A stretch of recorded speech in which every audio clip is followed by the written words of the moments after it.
யோசுவா 11 அதிகாரத்திலுடைய questions. முதல் question, ஆசோரின் ராஜா யார்?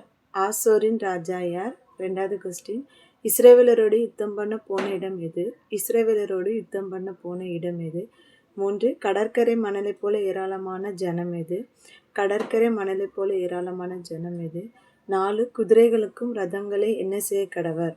குதிரைகளையும் ரதங்களையும் என்ன செய்ய கடவர்? 5, யாரை பட்டயத்தினால் வெட்டி போட்டான்? யாரை பட்டயத்தினால் வெட்டி போட்டான்? 6, தலைமையான பட்டணமாக இருந்தது எது? தலைமையான பட்டணமாக இருந்தது எது? 7, அக்கினியால் சுட்டெரிக்க பட்டணம் எது? அக்கினியால் சுட்டெரிக்க பட்டணம் எது? 8, யார் கட்டளையிட்டபடி சங்காரம் பண்ணினான்? யார் கட்டளையிட்டபடி சங்காரம் பண்ணினான்? 9, இஸ்ரவேலர் எதை சுட்டெரிக்காமல் இருந்தனர்? இஸ்ரவேலர் எதை சுட்டெரிக்காமல் இருந்தனர்? 10, இஸ்ரவேலரோடு சமாதானமாய் இருந்தது யார்? இஸ்ரவேலரோடு சமாதானமாய் இருந்தது யார்? 11, இஸ்ரவேலர் புத்திரனின் தேசத்தில் யாரை மீதியாக வைக்கப்படவில்லை?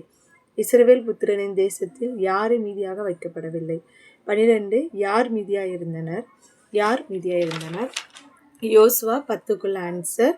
ஃபர்ஸ்ட், எருசலேமின் ராஜா, எபிரோனின் ராஜா, யர்மூத்தி ராஜா, லாகீசின் ராஜா, எக்கிலோனின் ராஜா என்கிற எமோரிய 5 ராஜாக்கள். 2, அசேக்கியா மற்றும் மக்கேதா. 3, வானத்திலிருந்து கர்த்தர். 4, சூரியன் நீ கிபியோனிலும் சந்திரன் நீ ஆயலோன் பள்ளத்தாக்கு. 5, யாசேரின். 6, கெபியில். 7, லீப்னா. 8, லாகீசு. 9, கோசேன். 10, இஸ்ரவேலின் தேவனாகிய கர்த்தர். ஆன்சர் தெரிஞ்சவங்க கமெண்ட் பண்ணுங்க. தேவன் உங்களை ஆசீர்வதிப்பாராக. ஆமென்.